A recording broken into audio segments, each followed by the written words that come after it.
This video is brought to you by Surfshark VPN. Stick around to the end of the video for a special offer they're making available through my channel. Gamers! Damn man, last week if you told me that the Xbox stuff would not be the most interesting console news to drop this week, I'd have called you a damn liar. But a lot can happen in this business in 7 days, and you need look no further than this past week for proof positive of that. Let's start with that Xbox news though, because I do think it's important to put a bow on that. This past week, Phil Spencer, Sarah Bond, and Matt Booty all took to the stage for a very awkward and rehearsed and stage-managed podcast. It was odd. You hear podcasts and you think conversation, a bit of back and forth, a bit of bants.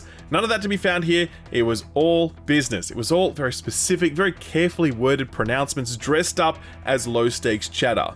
So, what did these Xbox executives have to say? Is the Xbox sky falling? Were all those Xbox influencers right to be trading in their Xbox consoles and turning in their console warrior badges? Well, short answer to the console warrior stuff, no, that behavior was always unhinged, but that's not to say that Microsoft didn't subtly telegraph their intent to move towards many of the things that the hardcore Xbox community were concerned about. But you might not have known that if you only watched the business update. There, Microsoft confirmed that they were working to bring 4 of their exclusive games to other platforms, but they refused to say which titles they were. Smart money, though, is on Tango Works' Hi-Fi Rush, Rare's Sea of Thieves, as well as both Grounded and Pentiment from Obsidian. From the outside looking in, it seems like a weird choice to not name these 4 games, but you have to remember that Nintendo have a partner showcase coming this week, and Microsoft and Nintendo had almost certainly negotiated that at least a few of these games would be revealed during that showcase, so Microsoft likely had their hands tied. So those 4 titles make a lot of sense as multi-platform offerings. No one's buying an Xbox to play Pentiment or Hi-Fi Rush, so you may as well spread them around. Similarly, live services like Sea of Thieves or community-driven games like Grounded do make a lot of sense on other platforms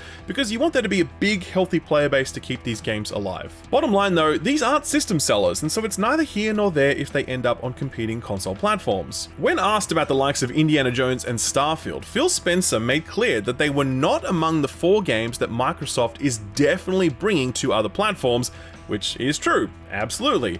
But he never said that they would never bring them to other platforms. In an interview with The Verge that went up just after the business update aired, Phil Spencer said this, quote, "I don't think that we should as an industry ever rule out a game going to any other platform.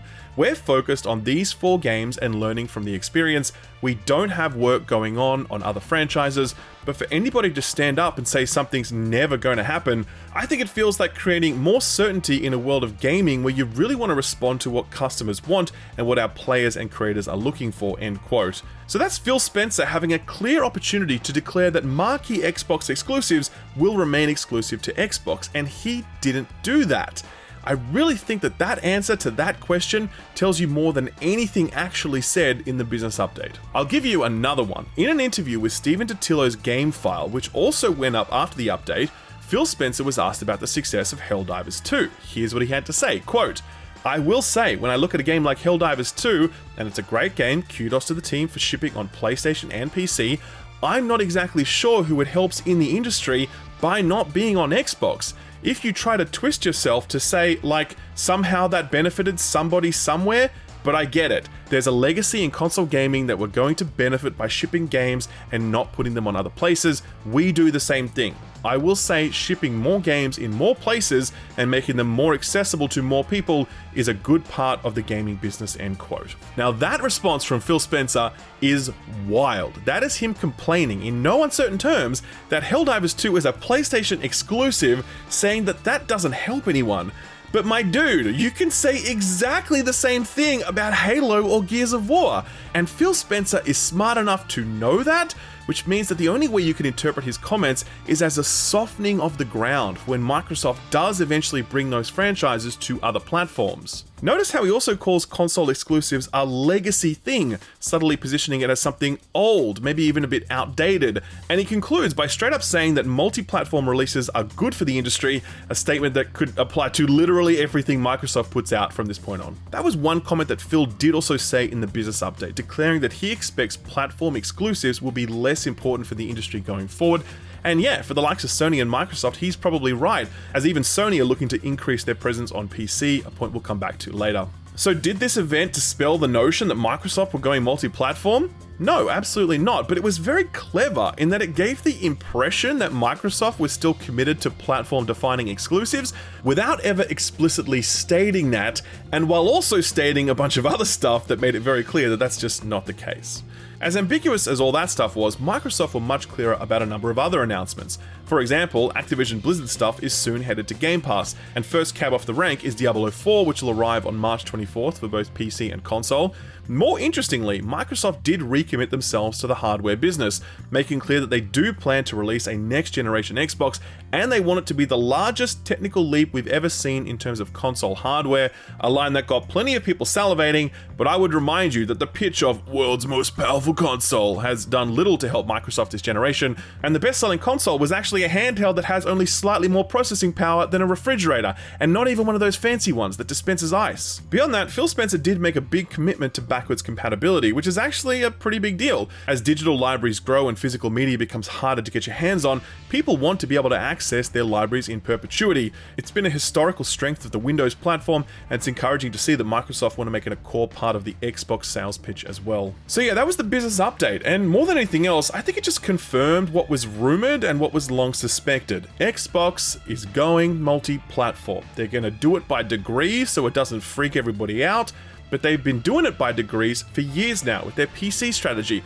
and xCloud and apps in TVs, etc. Sarah Bond is rumored to have said internally that anything with a screen is an Xbox, and yeah, she's absolutely right. This is not a new strategy, but this is the next phase of it, and the only question now is, what are Sony and Nintendo going to do in response? When it comes to Nintendo, the answer is probably nothing. They've been running their own race since the time they were making playing cards, and they're not about to start paying too much attention to what the competition is doing now. For them, the big focus is on the next Switch console, which we've all been thirsting for around 2 years now, as recent releases have groaned under the limitations imposed by the Switch's aging innards. There were many reports that suggested that a new Switch console would arrive at the back end of 2024, with rumors that it might have been revealed as early as next month, but this past week, reliable reporting from a number of outlets have indicated that the Switch 2 has been pushed into early 2025. This story was broken by a Brazilian journalist by the name of Pedro Lipe, and was later corroborated by both VGC, Eurogamer, and Bloomberg. Lipe says he spoke to 5 sources who were working on Switch 2 games that were initially targeting a 2024 release, but have now moved into Q1 2025 in line with Nintendo delaying the hardware release. VGC sources suggest the delay is due to first-party software development, as Nintendo want to ensure that they have a strong day-one lineup when the console arrives, though I do suspect that most people would be happy with a version of Tears of the Kingdom running at something other than 20 FPS. Nintendo's share price did dip as a result of the news, but quickly recovered. To be honest, it's neither here nor there. The Switch 2 is still coming, we're still going to buy it, and while it would have been nice to get our hands on it this year, we can survive one more Christmas without it. And that brings us to Team Blue, who had probably the most interesting week of any platform when it came to big news, for both good and bad reasons. It all started with the Sony Interactive earnings call, where Sony reported to its shareholders how well the PlayStation brand was doing. The answer is not great. Hardware sales are below projections, forcing Sony to reduce its sales estimates by some 4 million units, a cut of around 20%. More concerning though are Sony's profit margins, which shrunk to just 6%, down from 9% the year before and 12 to 13% the years before that. This comes as a number of factors are lining up in Sony's favor, like more digital distribution, the $70 price tag for new release games, and the handsome profit margin on PS Plus, which has seen a significant uptick as Sony has converted that into a Game Pass competitor. The decline in profit is likely due to a hefty round of discounting that Sony applied to the PS5 hardware this past quarter, as well as to skyrocketing development costs, where games like Horizon Forbidden West cost $200 million, and Spider-Man 2 is likely to have cost in excess of $300 million. Sony's share price dipped over 6% on the news, and general chatter in the investing scene definitely sounds a little skittish. It's unlikely that this narrative is going to change anytime soon, as during the same earnings call, PlayStation boss Hiroki Totoki confirmed that Sony will not be releasing any, quote, new major existing franchise titles next fiscal year, end quote. Put more simply, don't expect any big sequels to existing Sony properties between now and March 2025 at the earliest. We weren't expecting a new God of War or Ratchet game, for example, but Ghost of Tsushima from Sucker Punch was definitely in the maybe pile for 2024. Those hopes have now been dashed, clearing the way for Ubisoft's Assassin's Creed Red to have a pretty huge holiday 2024 release. Totoki did say that Sony plans to continue focusing on other first-party titles and live services, so we can certainly expect other Sony releases, just not big AAA sequels. In relation to this, he did say something that really stood out, quote, "Regarding the PlayStation 5 hardware, which will enter its 5th year since launch, partially due to its entering the latter half of the console cycle, we aim to optimize sales with greater emphasis on balance with profits, so we anticipate a gradual decline in unit sales from next fiscal year onwards," end quote. This was the PlayStation boss declaring that in terms of hardware sales, this generation has peaked and that we're now about to commence the downhill slide into the next generation, which will likely kick off at around 2028. And yeah, that's far away, sure, but as Donkey so aptly demonstrated in his recent video, the PS5 has not had many great first-party exclusive titles that weren't Part 2 style sequels and that didn't also release on PS4 and that weren't straight-up remasters of existing games. This generation feels like it hasn't even started yet and we're already talking about winding it down. That doesn't feel right at all. But it's a reality that reflects how long it takes to develop a AAA game these days. Before, the likes of Rocksteady could pump out the entire Arkham trilogy in the same amount of time it takes them to make one significantly inferior live service game. Naughty Dog could pump out most of the Uncharted series in almost the same amount of time it takes for them to work on one cancelled live service game. Ubisoft could put out 11 Assassin's Creed games in the same time it takes to put out one very average live service game. Goddamn, I'm detecting a pattern here. Good thing Sony's executives are recommitting the company to live service projects, because clearly that seems to be a winning bet right now. Speaking of live services, boy did Sony's boss have a lot to say about Bungie. So this was really interesting because when the reporting first came in, it was based on a live translation that Sony themselves provided during the earnings call, and that translation said that Totoki had toured all of Sony's first-party operations, and he was encouraged by the talent he saw, but he thought that when it came to the business stuff, there was some room for improvement. It turns out those comments were directed squarely at Bungie, quote, "However, I felt there was room for improvement from a business perspective with regards to areas such as the use of business expenses and assuming accountability for development timelines. I hope to continue the dialogue and come up with some good solutions," end quote. This is an interesting response given that there's reported to be a clause in the Bungie acquisition contract that allows Sony to take full control of the company if Bungie are not able to hit some key financial performance targets. Is Totoki softening the ground for that sort of move? Hard to say, but it does indicate that Sony are feeling at least a little bit of buyer's remorse when looking back at their purchase of Bungie a few years ago. Incidentally, Sony did signal that they're likely to loosen their current strategy, which sees their non-live service releases arrive on console first and PC much later.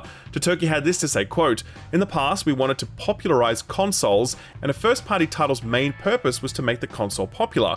This is true, but there's a synergy to it. So if you have strong first-party content, not only on our console but also other platforms like computers, a first-party game can be grown with multi-platform, and that can help operating profit to improve, so that's another one we want to work proactively on," end quote. Should we expect day-and-date Ghost of Tsushima 2 or Spider-Man 3 on PC? Unlikely at this stage, but you can tell that Sony are definitely at least thinking about it. Perhaps the most interesting piece of Sony news this week came not from the earnings call, but from a CNBC report that states with a fair amount of confidence that Sony are likely to release a PS5 Pro this year. Quote, "There seems to be a broad consensus in the games industry that Sony is indeed preparing to launch a PS5 Pro in the second half of 2024, Serkan Toto, CEO of Tokyo-based games consultancy Catan Games, told CNBC," end quote. This does make a lot of sense as it lines up with the previous Pro model release timing and also positions the console well for the release of big swinging first-party titles commencing March 2025 onwards, as well as the release of GTA 6, which is expected to arrive early next year. A lot of people are going to be thinking about buying a new console for that game alone, so you can certainly see why Sony would want to have the Pro out in the field before then. So that was all the Sony platform news, and it wasn't great, but on the flip side, one of Sony's first-party releases is having a moment that's surely serving as a bit of a wake-up call for Sony for a number of reasons. The game I'm talking about is of course Helldivers 2, and not since Final Fantasy XIV had its moment in the sun has there been a clearer case of suffering from success. The game is so wildly popular that developer Arrowhead Studios has had to cap overall server capacity at 450,000 people, a number that the Steam population alone has exceeded, and in fact just today the game achieved a new peak concurrent player count of 457,000 people, which means there's at least 7,000 people just sitting there on the loading screen doing nothing. It's so big that it's a higher concurrent player count than all of Sony's previous PC releases combined, and surely is sending reverberations around Sony HQ as they consider their evolving PC strategy, because frankly speaking, if you can get those sorts of numbers when doing day and date PC launches, it becomes pretty hard to turn down that sort of coin for future releases. Helldivers 2 is so successful that the Arrowhead Studios boss has recently said that you shouldn't buy the game right now until they solve these server capacity issues, reminiscent of when Square Enix removed Final Fantasy XIV from sale at the height of its popularity. Much like Palworld's developer Pocket Pair, Arrowhead have also said that their biggest problem is now staffing, and that they're desperate for more people to join the team in their fight for both democracy and server stability. With all the layoffs going on right now, I'm sure they won't struggle to find talented people. A quick lightning round to finish off. Sometime this year, you'll be able to play Xbox games you've purchased through xCloud. That news does come from a single source on Discord though, so don't take it too seriously. Oh, what's that? The source is Phil Spencer, who apparently now is just issuing major news announcements by replying to random, unsolicited questions on Discord?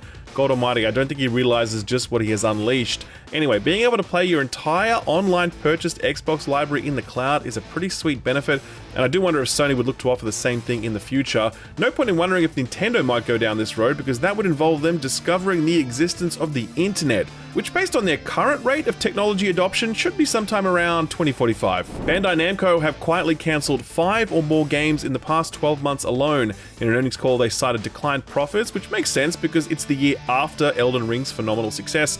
And they also said that development timelines and budgets had forced them to cancel a number of projects while reviewing their overall approach to development. No word on what those 5 projects were.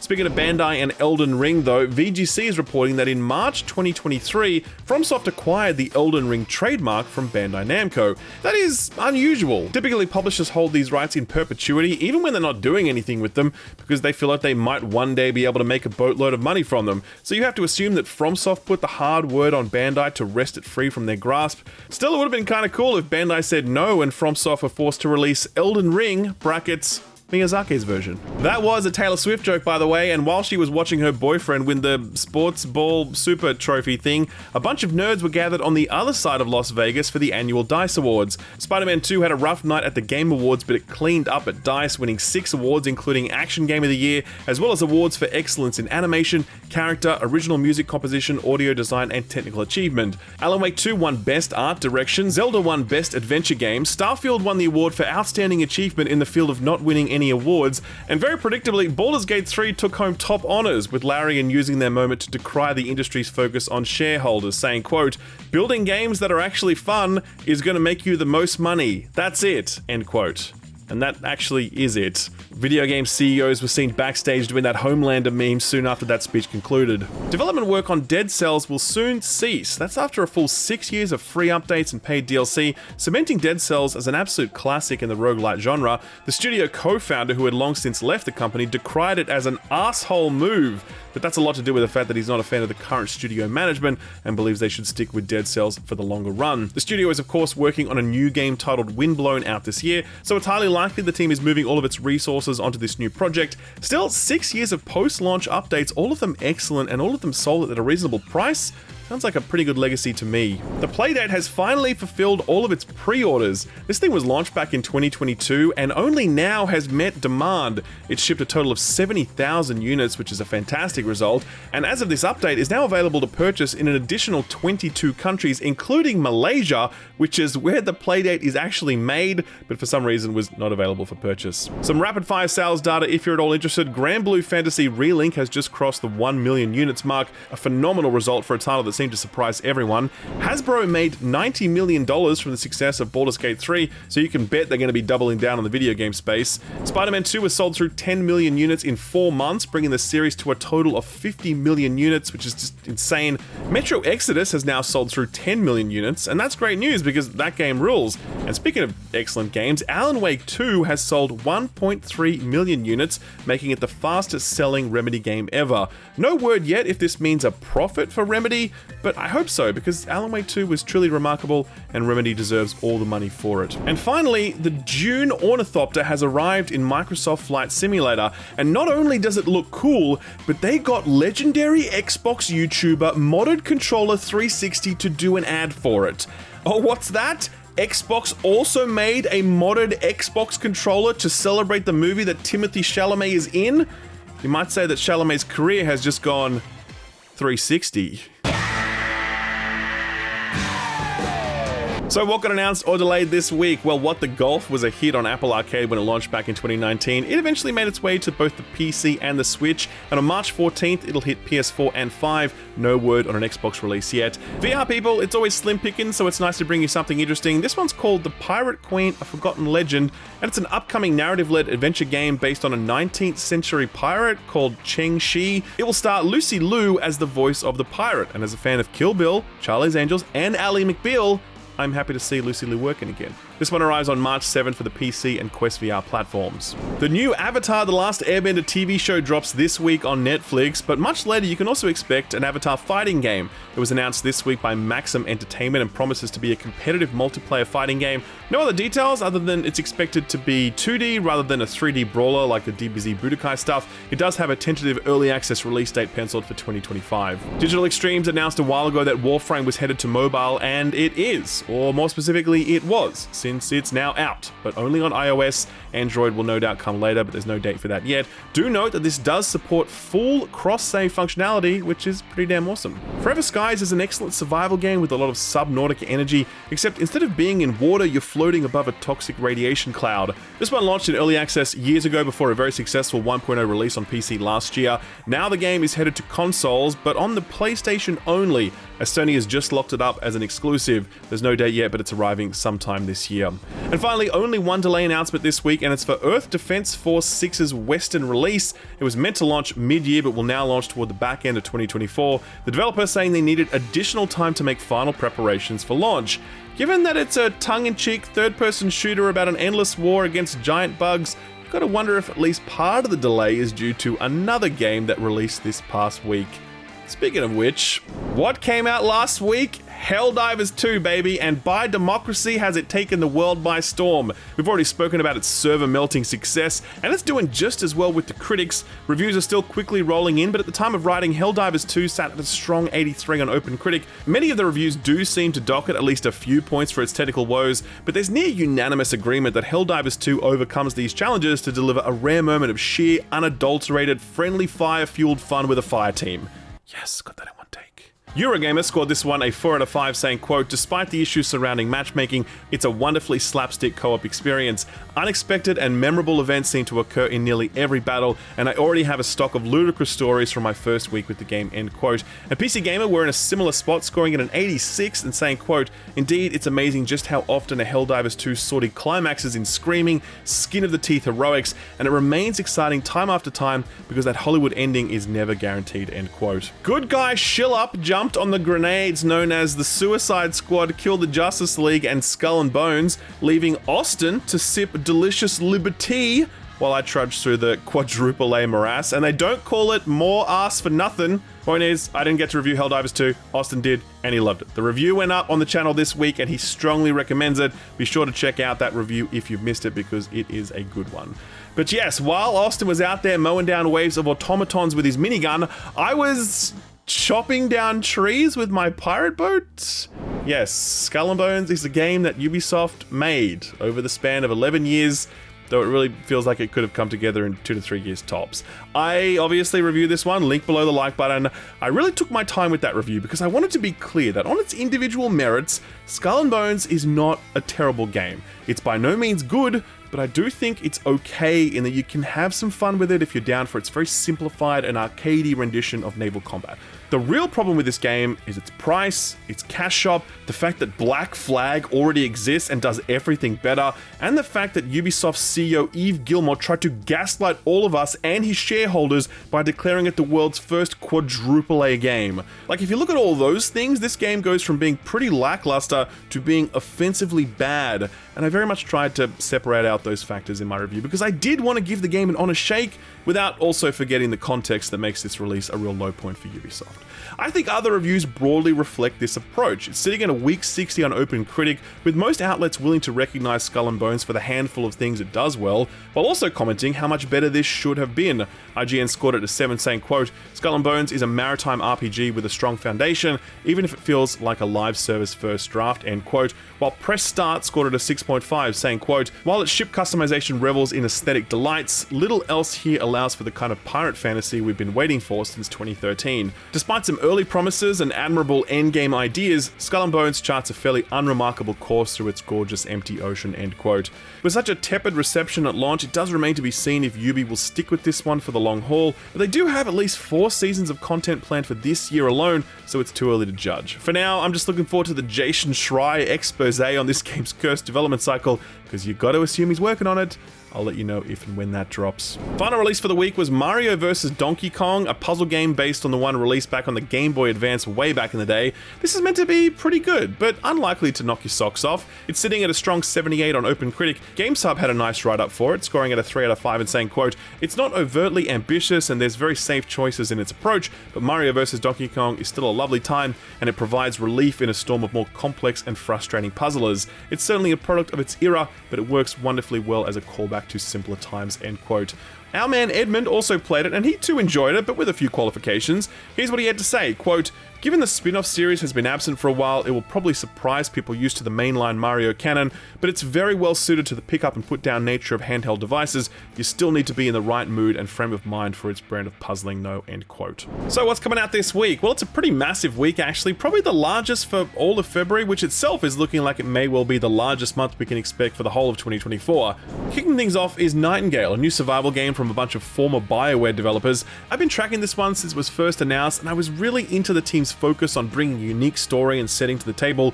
It has suffered multiple delays, but that's not unsurprising. Recent trailers and hands-on previews have all been great and very positive respectively. I am keen for this one, but sadly I'm busy reviewing other stuff right now, so Austin will be taking the lead on reviewing this. That review will be out next week, so be sure to subscribe and ding the bell so you'll know the minute that review goes live. But if you just want to play it for yourself, then it goes live today into early access, exclusive to PC for the moment. Here's something else I'm really keen on. For a few years now, The Last Epoch has been in early access, and it's built a strong reputation and active community. It's an ARPG similar to Diablo, only it's not as sleek as it's from an indie studio called 11th Hour Games. Still, it's a hell of a lot more beloved than Diablo 4 is, with The Last Epoch sitting at a very positive 88% on Steam, a stark contrast to Diablo 4's mixed 66%. Damn, it's just missing 1/6, what a shame. Anyway, The Last Epoch is a discount title launching at the very reasonable $35 price point, and all signs point to this being a strong contender in the ARPG space, unlikely to unseat Diablo or PoE in terms of raw player count, but hopefully occupying that grim dawn space as being one for the core ARPG fans. It's hitting 1.0 today, exclusive to PC. Terminator Dark Fate Defiance is probably one you haven't heard about, but it's an RTS set in the Terminator universe. On spec, that's actually a pretty great idea, since I can definitely see how the human and machine factions both have their own troop types and tech trees that lend themselves well to the genre. I guess I'm just a little worried though, because I've not seen a single postage stamp's worth of marketing for this one, like literally nothing. And it's launching today in 1.0, not even an early access. So I don't know, man, is it the case that they just had no money left in the budget for marketing, or are they sending this one out to die? We'll check back in on the reviews next week. Inculinati is a turn-based strategy game featuring that illuminated manuscript art style that Pentiment also adopted. This one released into early access on Steam and Xbox a while ago, but tomorrow it'll arrive for PlayStation and Switch.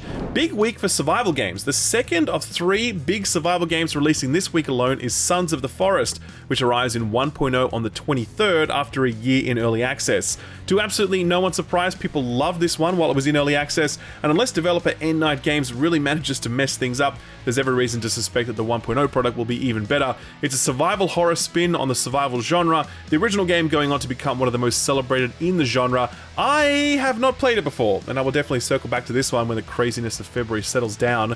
Personally though, I've been reviewing another survival game this week, and it's called Pacific Drive, out for the PC and PS5 on the 22nd. Listen, this is a fantastic video game. I absolutely loved this. From the very moment I took the wheel of my shit heap car to the minute the credits rolled, I was enthralled by its creepy world, its terrifying anomalies, its smartly tuned survival systems, and the tactility of this whole experience, making the process of driving, maintaining, and upgrading your car feel so real and immersive and rewarding. It reminded me of so many fantastic books I've read and TV shows I've watched and games I've played, including a little bit of Outer Wilds magic, a rare essence for any game to be able to capture. It's a little arduous and it is at times unforgiving, but if you can push through that resistance, you are in for one hell of a time, and I really expect Pacific Drive will very quickly hit cult classic status. For the full review, check the link below the like button or just buy it. You should buy this game. It's cheap, it's like $25, and it's absolutely fantastic. Pacific Drive is a survival game centered on your car, and if that tickles your fancy but it's maybe a little too creepy and intense for you, then put this on your radar.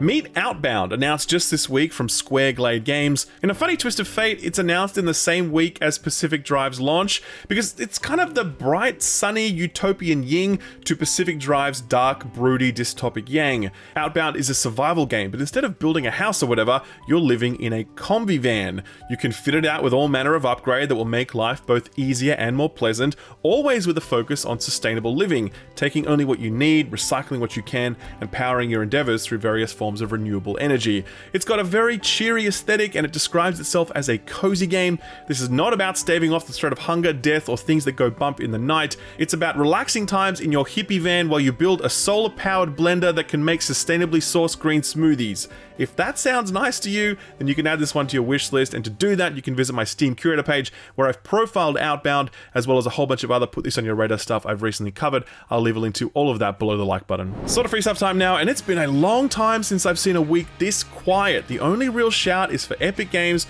who right now are still giving away that Dakar racing game, but later in the week they'll be giving away Super Meat Boy again. I think they've given it away like 4 times now.